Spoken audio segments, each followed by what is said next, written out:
বৃহস্পতিবার সোমবার সিয়াম। রাসূল সাল্লাল্লাহু আলাইহি সাল্লাম বলেন, পৃথিবীর মানুষ শুনে রেখো, বৃহস্পতিবার সোমবার মানুষের পাপ নাকি আল্লাহর দরবারে পেশ করা হয়। অনা উহিব্বু আইরফা আমালি ওয়ানা সাইম।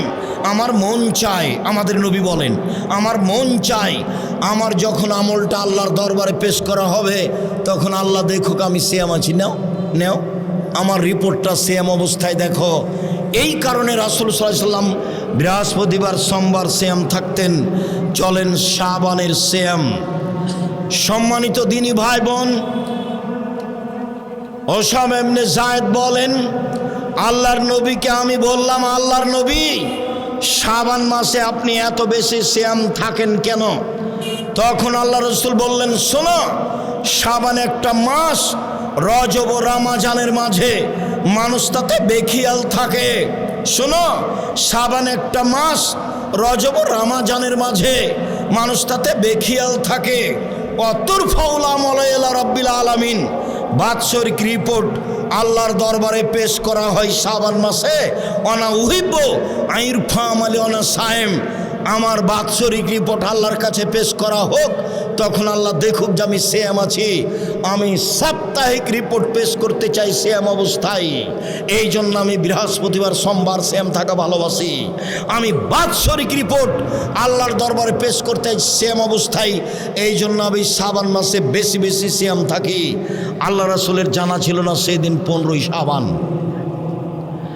আল্লাহ রাসূল জানতে পারেননি যে সেদিন 15ই শাবান।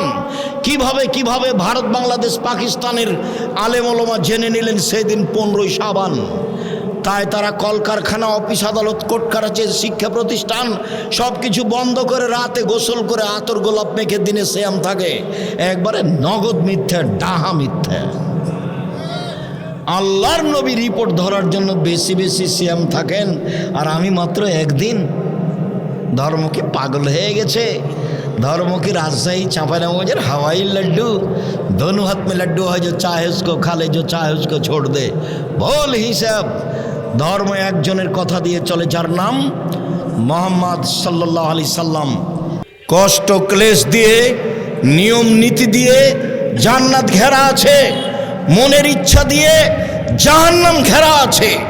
মন মতো চলে যারা জাহান্নামে যাবে তারা, ইচ্ছা মতো চলে যারা জাহান্নামে যাবে তারা, প্রবৃত্তি মানে যারা জাহান্নামে যাবে তারা, মন মতো চলে যারা জাহান্নামে যাবে তারা, ইচ্ছা মতো চলে যারা জাহান্নামে যাবে তারা, প্রবৃত্তি মানে যারা জাহান্নামে যাবে তারা।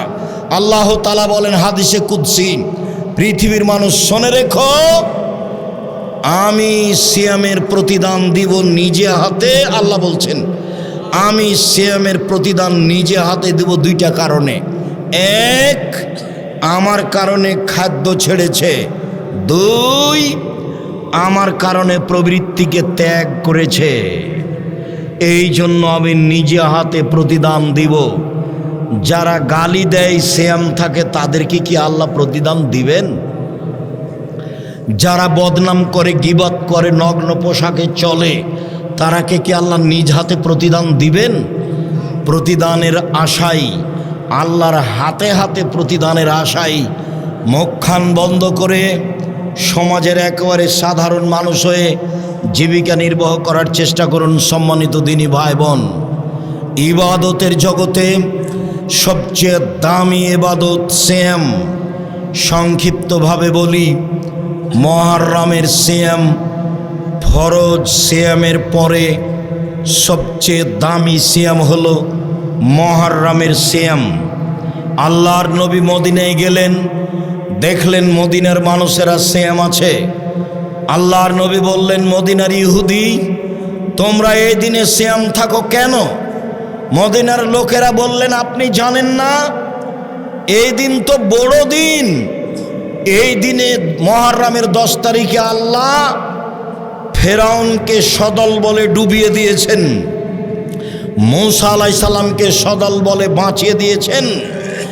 এই কারণে মূসা আলাইহিস সালাম আল্লাহর শুকরিয়া আদায় করেছিলেন, আল্লাহ এই মুহররমের 10 তারিখে তুমি এত বড় ক্ষমতাধর যে আল্লাহ বলে দাবি করে, তাকে তুমি এইভাবে একেবারে একেবারে আশ্রয়হীন করে পানিতে ডুবিয়ে দিলে আমি তোমার কি শুকরিয়া আদায় করতে পারি? আমি এই দিনে সিয়াম থেকে গেলাম তোমার শুকরিয়ার আশায়। আমাদের নবী বললেন, শোনো ইহুদিরা, আমি মুহাম্মদ সাল্লাল্লাহু আলাইহি সাল্লাম শুকরিয়া আদায়ে আল্লাহর তোমাদের চেয়ে বেশি হকদার। আমি মুহররমের 10 তারিখে সিয়াম থাকলাম, সাহাবীগণ তোমরাও থাকো। বলার সাথে সাথে সাহাবীগণ একবারে রিরি করে উঠলেন। বলেন কি আপনি? দিন রাত আপনি বলছেন ইহুদিদের বিরোধিতা করতে হবে, খ্রিস্টানের বিরোধিতা করতে হবে, এইটা হলো তাদের বড় দিন। আমরা এই দিনে কি করে সিয়াম থাকতে পারি? আমরা তো তা সিয়াম থাকতে পারি না, তাহলে তো তাদের অনুকূলে হয়ে গেল। তখন আল্লাহর নবী বললেন, শোনো, আমি যদি সামনে বছর বেঁচে থাকি তাহলে 9 তারিখও সিয়াম থাকবো। 9 তারিখ হবে বিরোধিতা। জুলহিজ্জার প্রথম 10 দিন বেশি দামি। কেন? রমজানের শেষ দশকে শুধুমাত্র আছে লাইলাতুল কদর, আর জুলহিজ্জার প্রথম দশকে 3টি আছে। 1 কুরবানি, 2 আরাফা, 3 হজ। জুলহিজ্জায় আছে 3টে জিনিস, 1 কুরবানি, 2 আরাফার মাঠ, 3 হজ। এই জন্য জুলহিজ্জার প্রথম দশক রমজানের শেষ দশকের চেয়ে উত্তম। সম্মানিত দিনী ভাই বোন, মনের সাধে কুরবানি দিবেন না, 7 ভাগে কুরবানি দিয়েন না। যদিও খুলনা বাঘেরহাটের আলেম ওলামা বলেছেন, কে বলেছে 7 ভাগে কুরবানি চলবে না? 7 ভাগে কত হাদিস আছে। 7 ভাগে কুরবানি দিয়েন না। আকিকার সাথে কুরবানির কোনো সম্পর্ক নেই। কুরবানি প্রত্যেকটা পরিবারের পক্ষ থেকে একটা দেন। আকিকার সাথে কুরবানির কোনো সম্পর্ক নেই। আকিকা 7 দিনের দিনই দিতে হবে, 14 দিনে চলে না, 21 দিনে চলে না, জীবনে একদিন আকিকা চলে না। 7 দিনের আগে বাচ্চা মারা গেলে আকিকা লাগবে না। আকিকার পশু কানা হোক, ন্যাংড়া হোক, খড়া হোক, 2 মাসের হোক, 6 মাসের হোক, তাতে আসে যায় না। আকিকা ছেলের বাপকে দিতেই হবে। চাঁপাই নবাবগঞ্জের ভাষা তো ও তো দিবে, ওর বাপকে দিতে হবে। আকিকা দিতে হবে। কুরবানি এমন নয়। কুরবানি হচ্ছে নেকির কাজ। কুরবানি মানে পৃথিবীর মানুষ দেখো দেখো দেখো, কুরবানি মানে চোখ ভালো ভালো ঠিকঠাক আছে কিনা দেখো। কুরবানি মানে কান ঠিকঠাক আছে কিনা দেখো। কুরবানি মানে লেজটা ঠিক আছে কিনা দেখো। কুরবানি মানে দাঁত উঠেছে কিনা দেখো। কুরবানি মানে পা খুর ঠিকঠাক আছে কিনা দেখো। কুরবানি মানে মোটা তাজা কিনা দেখো। কুরবানি মানে ফকির মিসকিন আছে কিনা দেখো। সব মিলে হলো কুরবানি। কুরবানি হলো নেকির কাজ। কুরবানি ফরজ নয়। মন চাইলে দিবেন, না চাইলে না দিবেন। অনেক বড় নেকির কাজ। আপনার নেকির কাজ ছুটে গেলে তো আপনার ব্যাপার, কে কি করতে পারে, তা ফরজ নয়। কুরবানির সাথে আকিকার কোনো সম্পর্ক নেই। কুরবানির গোস্ত ফকির মিসকিনে খাবে, আকিকার গোস্ত আপনি খাবেন কি গ্রামবাসী খাবে সেটা আপনার ব্যাপার। আকিকার গোস্ত আপনার নিজস্ব গোস্ত, এখানে বিবেচনার কোনো সুযোগ নেই। বলছিলাম সম্মানিত দিনী ভাই বোন, জুলহিজ্জার 1 থেকে 9 দিন সিয়াম চলেন। এবার বৃহস্পতিবার, সোমবার সিয়াম। রাসূল সাল্লাল্লাহু আলাইহি সাল্লাম বলেন, পৃথিবীর মানুষ শোনে রেখো, বৃহস্পতিবার সোমবার মানুষের পাপ নাকি আল্লাহর দরবারে পেশ করা হয়। অনা উহিব্ব আইরফা আমালি ওয়ানা সায়েম। আমার মন চায়, আমাদের নবী বলেন, আমার মন চায় আমার যখন আমলটা আল্লাহর দরবারে পেশ করা হবে তখন আল্লাহ দেখুক আমি সিয়াম আছি। নাও নাও আমার রিপোর্টটা সিয়াম অবস্থায় দেখো। এই কারণে রাসূল সাল্লাল্লাহু আলাইহি সাল্লাম বৃহস্পতিবার সোমবার সিয়াম থাকতেন। চলেন শাবানের সিয়াম। সম্মানিত দিনী ভাই বোন, ওসামা ইবনে যায়েদ বলেন, আল্লাহর নবীকে আমি বললাম, আল্লাহর নবী, শাবান মাসে আপনি এত বেশি সিয়াম থাকেন কেন? তখন আল্লাহ রাসূল বললেন, শোনো, শাবান একটা মাস, রজব ও রমজানের মাঝে মানুষ তাতে বেখিয়াল থাকে। শোনো, শাবান একটা মাস, রজব ও রমজানের মাঝে মানুষ তাতে বেখিয়াল থাকে। অতুর ফাউলা মলাইলা রব্বিল আলামিন বাৎসরিক রিপোর্ট আল্লাহর দরবারে পেশ করা হয় শাবান মাসে। অনা উহিব্ব আইরফা আমালি অনা সায়েম, আমার বাৎসরিক রিপোর্ট আল্লাহর কাছে পেশ করা হোক, তখন আল্লাহ দেখুক যে আমি সিয়াম আছি। আমি সাপ্তাহিক রিপোর্ট পেশ করতে চাই সিয়াম অবস্থায়, এই জন্য আমি বৃহস্পতিবার সোমবার সিয়াম থাকা ভালোবাসি। আমি বাৎসরিক রিপোর্ট আল্লাহর দরবারে পেশ করতে চাই সিয়াম অবস্থায়, এই জন্য আমি শাবান মাসে বেশি বেশি সিয়াম থাকি। আল্লাহ রাসূলের জানা ছিল না সেদিন 15ই শাবান। আল্লাহ রাসূল জানতে পারেননি যে সেদিন 15ই শাবান। কিভাবে ভারত বাংলাদেশ পাকিস্তানের আলেম ওলামা জেনে নিলেন সেদিন 15ই শাবান। তাই তারা কলকারখানা, অফিস আদালত, কোর্ট কাছারি, শিক্ষা প্রতিষ্ঠান সব কিছু বন্ধ করে রাতে গোসল করে আতর গোলাপ মেখে দিনে সিয়াম থাকে। একবারে নগদ মিথ্যা, ডাহা মিথ্যা। আল্লাহর নবী রিপোর্ট ধরার জন্য বেশি বেশি সিয়াম থাকেন, আর আমি মাত্র একদিন। ধর্ম কি পাগল হয়ে গেছে? धर्मों की राजशाही चांपानेर हवाई लड्डू, दोनों हाथ में लड्डू है, जो चाहे उसको खा ले, जो चाहे उसको छोड़ दे। बोल हिसाब धर्म एक जনের কথা দিয়ে চলে, যার নাম মোহাম্মদ সাল্লাল্লাহু আলাইহি সাল্লাম। শাবানের 15ই শাবানের জাল হাদিসে এসেছে 15ই শাবানে এক বছরে যত মানুষ মারা যাবে তা লেখা হয়। 15ই শাবানে এক বছরে যত প্রাণী জন্ম নিবে মানুষ তা সব লেখা হয়। 15ই শাবানে রুজি বন্টন করা হয়, এটা জাল হাদিস। কোরআন মাজিদে আল্লাহ বলেন রমজান মাসে লাইলাতুল কদরে সব কিছু লেখা হয়, 15ই শাবানে নয়। আল্লাহ বলেন কোন মাসে? রমজান মাসে লাইলাতুল কদরে। জাল হাদিসে বোঝা যায় 15ই শাবান, আর কোরআন মাজিদে বোঝা যায় লাইলাতুল কদর। শুনুন, জাল হাদিসে বোঝা যায় আল্লাহ নেমে আসেন সন্ধ্যার সময় 15ই শাবানে। নেমে এসে বলেন, কেউ কি আমাকে কিছু বলো, বলো আমি শুনবো। কেউ কি আমার কিছু চাও, বলো আমি দিব। কেউ কি ক্ষমা চাও, বলো আমি ক্ষমা করে দিব। যে যে বিপদে পড়েছে আমাকে বললেই ক্ষমা করে দেব। জাল হাদিসে এসেছে সন্ধ্যার সময় নেমে আসেন, আর বুখারী মুসলিমের হাদিসে এসেছে আল্লাহ তাআলা প্রত্যেক রাতের 3 ভাগের 2 ভাগ পার হওয়ার পরে শেষ রাতে নেমে আসেন। জাল হাদিসে কখন নেমে আসা প্রমাণ হয়? সন্ধ্যার সময়। বুখারী মুসলিমের হাদিসে কখন প্রমাণ হয়? শেষ রাতে। অতএব জাল হাদিসের পাল্লাই পড়ে 15ই শাবান সিয়াম থাকবেন না। যারা প্রতি মাসে 13-14 সিয়াম 15 থাকেন, তারাও শাবানে 13-14-15 থাকবেন। শুধুমাত্র শাবানে এসে 13-14-15 থাকবেন, এই নীতি বাতিল। আশা যে নফল সিয়াম পালন করে আল্লাহকে সন্তুষ্ট করার চেষ্টা করছেন। 1 মুহররমের 2 দিন সিয়াম, 2 আরাফার 1 দিন সিয়াম, 3 প্রতি মাসে 3 দিন সিয়াম, 4 শাওয়ালের 6 দিন সিয়াম, 5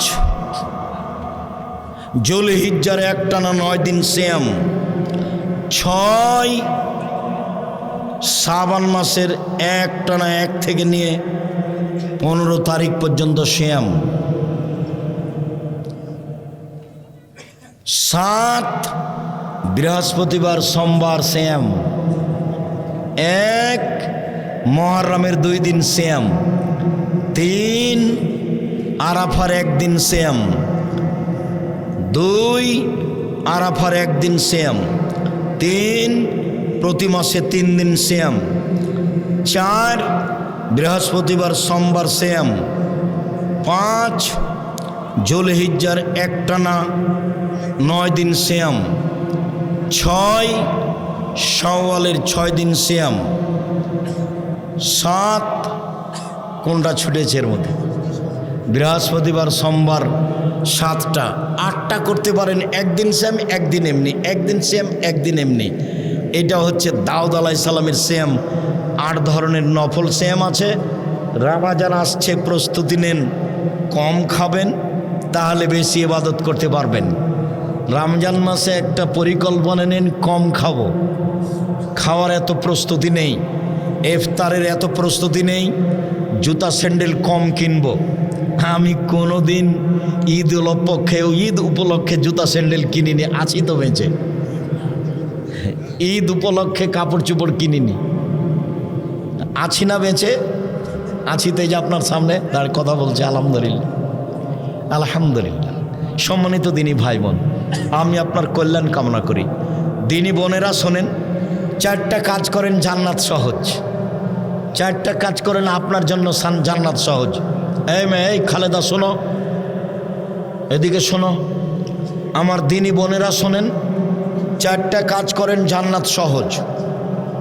1, 5 ওয়াক্ত সালাত। 2, রমজান মাসের সিয়াম।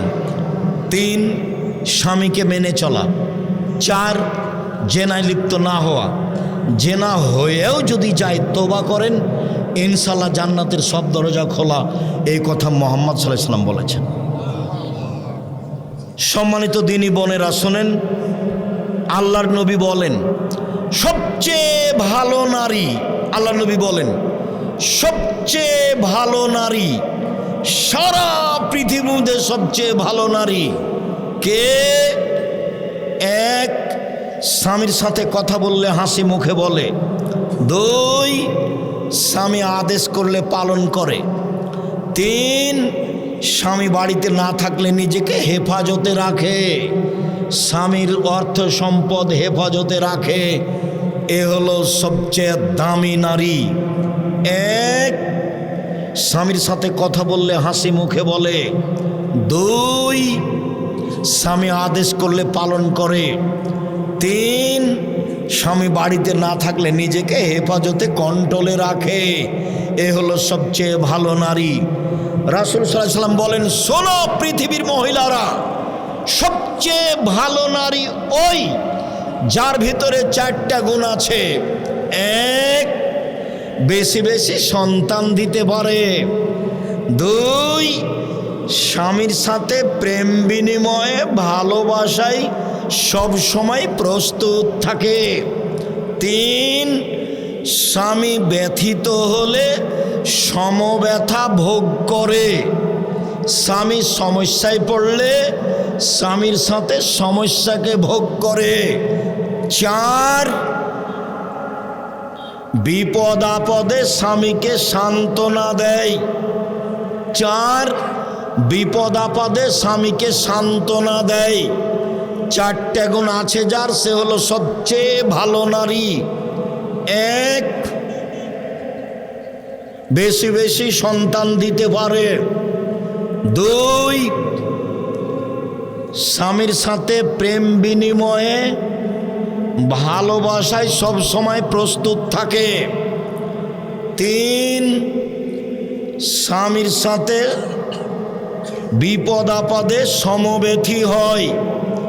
4, স্বামীকে বিপদ আপদে পরামর্শ দিতে পারে। এদিকে দেখেন, 1 মিনিট এদিকে দেখেন। আল্লাহ নবী বলছেন, খাদিজা খাদিজা শোনো শোনো শোনো শোনো, খাদিজা ধরো, শোনো, খাসিদু আলা নাফসি, আমি মনে হয় মরে যাই নাকি, আমাকে কম্বল দিয়ে চেপে ধরো, কম্বল দিয়ে চেপে ধরো, আমি মনে হয় মরে যাবো। আল্লাহ নবী বলছেন খাদিজাকে। তখন খাদিজা রাদিয়াল্লাহু আনহা বলেন কি, কাল্লা, কখনো নহে, আপনার এরকম কোনো সমস্যা হবে না, আল্লাহ আপনাকে অপমান করবেন না। কেন করবেন না? আপনি অসহায় মানুষের পাশে দাঁড়ান, এই জন্য। কেন আল্লাহ আপনাকে অপমান করবেন না? আপনি আত্মীয় স্বজনের সাথে সম্পর্ক বজায় রাখেন, এই জন্য। কেন আল্লাহ আপনাকে অপমান করবে না? আপনি মেহমানকে খেতে দেন, এই জন্য। সান্ত্বনা দিচ্ছেন স্বামীকে। কে সান্ত্বনা দিচ্ছেন? কাকে বলেন তো? খাদিজা রাদিয়াল্লাহু তাআলা না, কাকে? মুহাম্মদ সাল্লাল্লাহু আলাইহি সাল্লামকে। এরপরে বলছেন, চলেন তো চলেন তো চলেন তো একটু আমি আমার চাচার কাছ থেকে আপনাকে নিয়ে একটু ঘুরিয়ে নিয়ে আসি, চলো চলো। তো স্বামী স্ত্রী চলে গেলেন। চাচা, হ্যাঁ কি হয়েছে? দেখেন তো আপনার ভাতিজা কি বলে। মোহাম্মদ, বলো তো কি হয়েছে বাবা। শোনেন, আমি গাড়ি হিরায় বসে ইবাদত করছিলাম, হঠাৎ কে যে আসলো, আমাকে চেপে ধরে বলছে পড়ো। আমি বললাম পড়তে জানি না। আমাকে বলছে পড়ো। আমি বললাম পড়তে জানি না। আমাকে বলছে পড়ো। আমি বললাম পড়তে জানি না। তখন আমাকে বলছে ইকরা বিসমি রাব্বিকাল্লাযী খালাক খালাকাল ইনসানা মিন আলাক ইকরা রাব্বুকাল আকরাম। তখন ওরাকা বলছেন ওহো, ও তো জিবরাইল, তোমাকে তো এলাকার লোক বের করে দিবে। প্রথম কথা হলো জিবরাইল, আর দ্বিতীয় কথাটা কি? এলাকার লোক বের করে দিবে। তখন আল্লাহ রাসূল এই কথা মানলেন না, বলেন আওয়া মুখরেজিয়া, আমার এলাকার লোক আমাকে বের করে দিবে? এটা হতে পারে না। আমার চাচা চাচি খালু ফুফা কত ভালোবাসে আমাকে, তারা আমাকে জীবন দিয়ে ভালোবাসে, আমাকে বের করে দিবে মানে? যখন নাকচ করলেন, ইনকার করলেন, তখন ওরাকা বলছেন শোনো, যার কাছে জিবরাইল এসেছে জনগণ তাকেই বের করেছে। যার কাছে জিবরাইল এসেছে জনগণ তাকে বের করেছে। তোমার কাছে জিবরাইল এসেছে, তোমাকেও কি করবে? জনগণ বের করে দিবে। বুঝতে পারলেন না কথা? কে সান্ত্বনা দিচ্ছেন? খাদিজা রাদিয়াল্লাহু তাআলা সান্ত্বনা দিচ্ছেন। রাসূল সাল্লাল্লাহু আলাইহি সাল্লাম বললেন নবীরা জান্নাতে যাবে, সিদ্দিক জান্নাতে যাবে, শহীদ জান্নাতে যাবে, মহিলারা জান্নাতে যাবে, যারা স্বামীর সাথে ভালো আচরণ করে তারা জান্নাতে যাবে। সম্মানিত দিনী বোন, আমাদের পক্ষ থেকে কিছু করার নেই। রাসূল সাল্লাল্লাহু আলাইহি সাল্লাম এভাবেই বলেছেন, আপনার স্বামীর মুখটা যতই খারাপ হোক, আপনাকে যতই গালি দেখ, আপনি স্বামীকে মেনে চলেন, ভালো হবে। শেষ পর্যন্ত যদি নাই মানতে পারেন, খোলা তালাক নেন, ঝুলন্ত থাকিয়েন না। খোলা তালাক নেন, ঝুলন্ত থাকিয়েন না। সবার কল্যাণ কামনা করে আজকের মতো কথা এখানেই শেষ করে বলছি, সম্মানিত দিনী ভাই বোন, এই প্রতিষ্ঠানকে মূল্যায়ন করবেন, সঠিক আকীদার প্রতিষ্ঠান। জামিয়া সালাফের জন্য দোয়া করবেন। মাদ্রাসায় ছাত্রীদের থাকতেও পাঠদান করতে খুব কষ্ট হচ্ছে, একটু জায়গা ক্রয় করা একান্ত প্রয়োজন, একটু দানের জন্য বলেন। অবশ্যই আরও অবশ্যই এই চাদর পাঠানো হয়নি না? তাহলে যখন আমি কথা বলা আরম্ভ করি তখন দিতে হতো। আর এই যে আব্দুল্লাহর বই আছে, আমার দিনী বোনেরা অনেকে আছেন, আদর্শ পরিবার নিয়ে যান, আপনার জন্য লেখা হয়েছে। মরণ একদিন আসবে, স্টেজের পিছনে আছে, আপনার জন্য বইগুলো নিয়ে আসা হয়েছে, নিয়ে যান। আর সদাচরণ, আর দেখেন তো নামাজ শিক্ষা বইটা আছে কিনা আমার, আর উপদেশ, এই বইগুলো থাকার কথা। আল ইতেসাম পত্রিকা 50টা প্রশ্নের উত্তর আছে, আপনার জন্য আল ইতেসাম পত্রিকা নিয়ে আসা হয়েছে, আপনাদের টাকা দিয়ে ছাপানো হয়। আমার দিনী ভাই বোনদেরকে অত্র প্রতিষ্ঠানের জন্য দান করার অনুরোধ জানিয়ে, বইগুলি সংগ্রহ করার অনুরোধ জানিয়ে, আজকের কথা মেনে চলার অনুরোধ জানিয়ে, বিশেষভাবে নফল সিয়াম পালন করার, বিশেষভাবে বৃহস্পতিবার সোমবার এই 2 দিন সিয়াম পালন করার আন্তরিকভাবে অনুরোধ জানিয়ে আপাতত আজকের মতো কথা এখানে শেষ করলাম। সুবহানাকা আল্লাহুম্মা ওয়া বিহামদিকা আশহাদু আল্লা ইলাহা ইল্লা আনতা আস্তাগফিরুকা ওয়া আতুবু ইলাইক।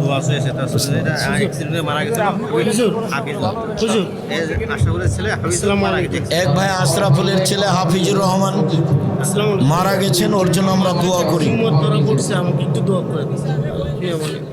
আশরাফুল ভাইয়ের ছেলে হাফিজুর রহমান মারা গেছে, দোয়া চেয়েছে আপনার কাছে। আল্লাহুম্মা গফির লাহু ওয়ারহামহু, আমরা তার জন্য দোয়া করে, আল্লাহ তাকে তুমি মাফ করো। আসসালামু আলাইকুম। কেউ কেউ বলেন তারাবির সালাত জামাতে আদায় করা বিদাত। বিদাত নয়, জামাতে তারাবির সালাত আদায় করার অনেক হাদিস আছে, অনেক। তবে একাই পড়া উত্তম। ভোর রাতে একাই পড়বেন তারাবির সালাত।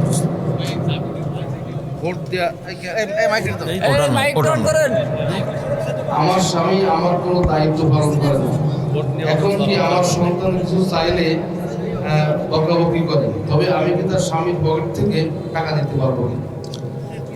তার স্বামী তার কোনো দায়িত্ব পালন করে না, ছেলে মেয়ের জন্য টাকা পয়সা চাইলে বকাবকি করে, এগুলো তো আসলে অযোগ্য স্বামীর পরিচয়। আপনার স্বামীর জন্য দোয়া করি, আপনার স্বামী যেন তার স্ত্রী পরিবারের সাথে ভালো আচরণ করে, আর আপনি তার সংসার থেকে প্রয়োজনীয় টাকা আপনি তাকে না বলে নিতে পারেন।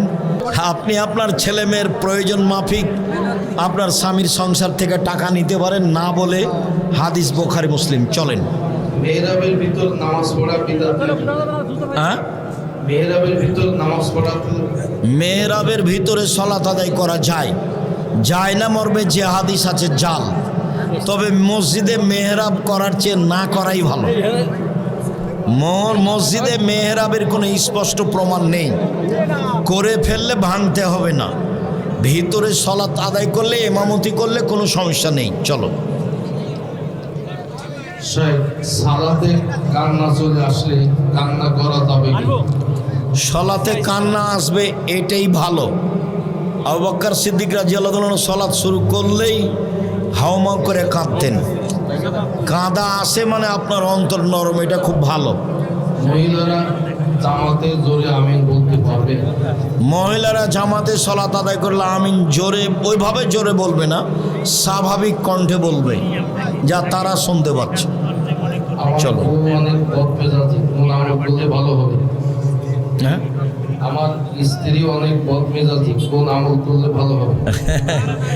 আমার এক ভাইয়ের স্ত্রী খুব বদমেজাজি, কোন আমল করলে ভালো হবে? আপনি বেশি বেশি আদর করেন, ভালো হবে ইনশাল্লাহ। আর আল্লাহকে বলেন, আল্লাহ তুমি আমার স্ত্রীকে একবারে খাদিজা, একবারে আয়েশার মতো করে দাও। কান্নাকাটি করে বলেন, হাত তুলে দোয়া করে। আমরাও দোয়া করি যেন আপনার স্ত্রী ভালো হয়ে যায়। আল্লাহুম্মা আমিন। জানাজার সালাতে চতুর্থ তাকবীর হয়নি, সালাত হবে কি? জানাজার সলাতে চতুর্থ তাকবীর হয়নি, সলাত হবে কি? জি। জানাজার সলাতের নাই, সহসিজদা নাই এবং সম্পর্ক নেই, যা হয়েছে হয়েছে। আমার পরিবারে 3 জন, একটা ছেলে, আমার বউ আর আমি। এখন কিভাবে কাতার করব? ওরা 3 জন, ওর ছেলে আর ও আর তার স্ত্রী। ওর ছেলে আর ও একসাথে দাঁড়াবে, আর স্ত্রী তার পিছনে দাঁড়াবে। বাপ বেটা একসাথে দাঁড়াবে আর স্ত্রী পিছে দাঁড়াবে, এভাবে সালাত আদায় করতে হবে। অনেকজনের টাকায় মসজিদ তৈরি হয়, এই টাকার ভিতরে সুদের টাকা থাকে। এই মসজিদ কি নামাজ হবে? সুদের জিনিস ব্যবহার করা নিষেধ। আপনারা সুদের টাকা না লাগানোর চেষ্টা করবেন। লাগিয়ে দেওয়া হয়েছে, মসজিদ ভেঙে ফেলতে হবে না, সালাত আদায় করেন। আপনাদের সালাত হবে, যারা সুদের টাকা দিয়েছে তাদের নেকি হবে না। ছেলেদের মেহেদি লাগানো কি জায়েজ আছে? ছেলেদের মেহেদি লাগানো জায়েজ নয়। ছেলেদের মেহেদি যা লাগানো জায়েজ নয়। মহিলাদেরকে মেহেদি লাগাতেই হবে। হাতের নখে তো লাগাতে হবে, পায়ের নখেও লাগাতে হবে। মহিলাদেরকে মেহেদি লাগাতেই হবে, জরুরি। রাগের কারণে যদি স্বামী তালাক বলে তাহলে কি তালাক হবে? স্বামী যদি রাগ করে তালাক বলে তাহলে কি তালাক হবে? জি। তালাক রাগ করে বললেও হবে, মজাক করে বললেও হবে, যেইভাবে বলুক, তালাক শব্দ উল্লেখ করলে তালাক হবেই। চলো। একটি গরু কুরবানির জন্য মানা হয়েছে, হঠাৎ গরুটি কুরবানির পূর্বে অসুস্থ হয়ে পড়ে, তাই গরুটি জবাই করে মানুষের দিকে দেওয়া হয়। এখন কুরবানি দেওয়া লাগবে কিনা? কোরবানি রেখেছিল, অসুস্থ হয়ে জবাই করে মানুষকে খাওয়িয়ে দিয়েছে, কোনো সমস্যা নাই। এখন পারলে দেন, না পারলে না দেন, ওটা কোরবানি হয়নি। কোরবানি তো ফরজ নয়। ধীরে কথা বলে। হ্যাঁ, তায়াম্মুম কিভাবে করতে হবে? তায়াম্মুম বিসমিল্লাহ বলে 2 হাত মাটির উপরে রাখবেন বা ঢেল নিয়ে এভাবে করবেন। তারপরে 2টাই পদ্ধতি, ডান হাত বাম হাতের উপরে দিয়ে, বাম হাত ডান হাতের উপরে দিয়ে মুখের উপরে বাটাবে। তাহাজ্জুদ নামাজ অসুস্থ ব্যক্তির জন্য ইশারায় পড়া যাবে না, ইশারাত পরে পড়া যাবে না কি শেষ রাতে পড়তে হবে? তাহাজ্জুদ শেষ রাতে পড়াই উত্তম। এশার সালাতের পর থেকে নিয়ে ফজর পর্যন্ত চলে, শেষ রাতে উত্তম তাহাজ্জুদ। তাসবিহ গণনা করার জন্য কোন আঙ্গুল দ্বারা শুরু করতে হবে? ডান হাত আঙ্গুল নেই, যেটা ভালো লাগে। ডান হাত তাসবিহ, আঙ্গুল হিসাব নেই, যেটা ভালো লাগে, যেটা ভালো লাগে। চলেন।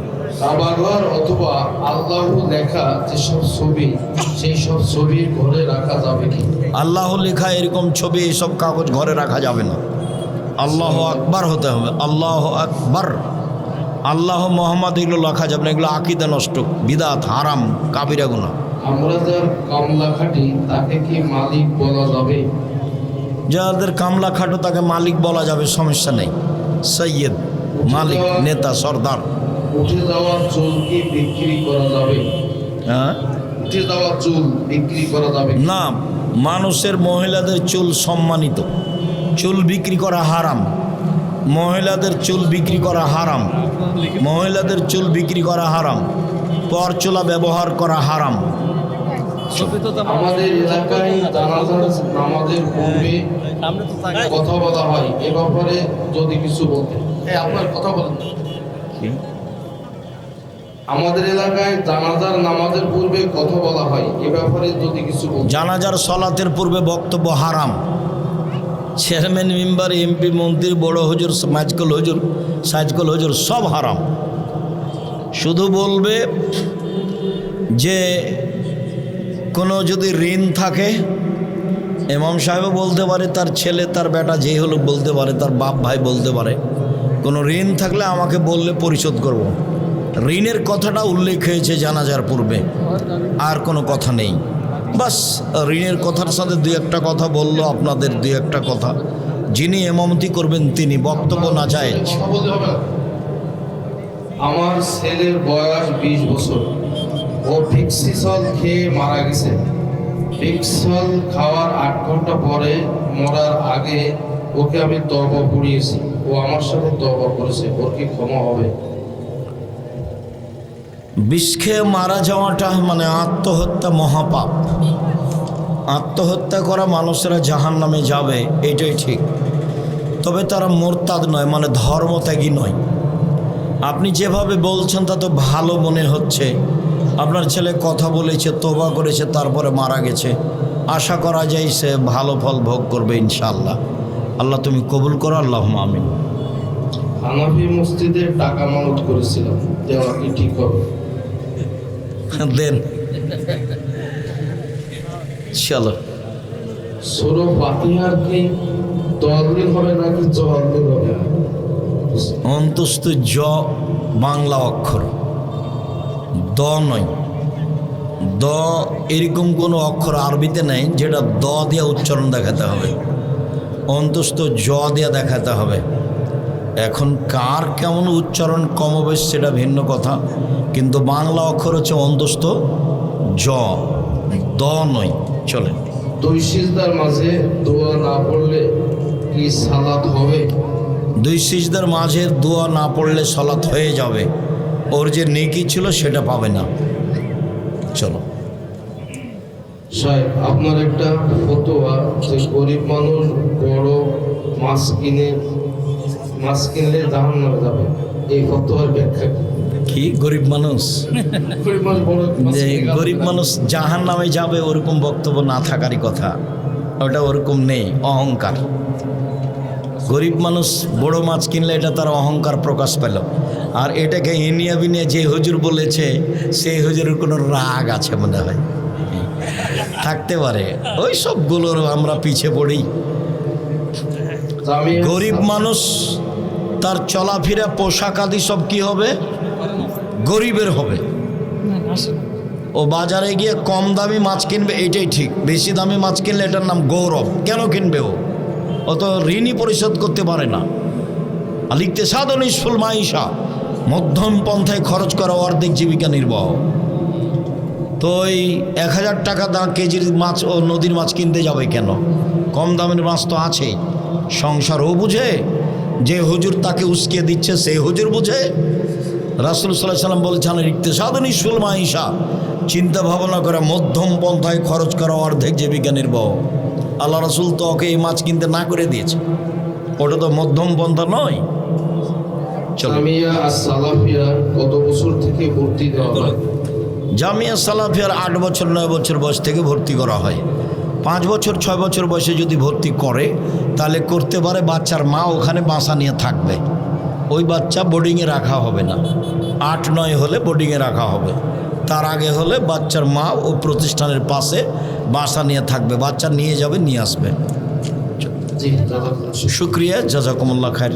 আল্লাহ আমাদের যারা মারা গেছে তুমি তাদের কবরের শাস্তি মাফ করো। আমরা যারা অসুস্থ তুমি তাদের আরোগ্য দান করো। আমরা যারা বেঁচে আছি তুমি তাদেরকে তোমার রাসূলের পদ্ধতি অনুযায়ী চলা তৌফিক দান করো। একজন মহিলা ছিলেন আমাদের মাহফিলের মহিলাদের দায়িত্ব পালন করতেন, প্রধান দায়িত্বশীল মারা গেছেন, ফারুক ফরাজীর স্ত্রী। একজন মহিলা ফারুক ফরাজি ভাইয়ের স্ত্রী, উনি আমাদের মহিলা প্যান্ডেলের দায়িত্ব পালন করতেন। অবশ্যই সেটা ঘাটতি আমরা আজকে বুঝতে পেরেছি, যা অতীতে বুঝিনি। আমরা তার জন্য অন্তর থেকে দোয়া করি, আল্লাহুম্মা গফিরলাহু ওয়ারহামহু, আল্লাহ তোমাকে মাফ করো, তার প্রতি দয়া করো, তার কবরকে প্রশস্ত করো, তার কবরকে আলোকিত করো। সুবহানাকা আল্লাহুম্মা ওয়া বিহামদিকা আশহাদু আল্লা ইলাহা ইল্লা আনতা আস্তাগফিরুকা ওয়া আতুবু ইলাইক। আসসালামু আলাইকুম ওয়া রাহমাতুল্লাহ।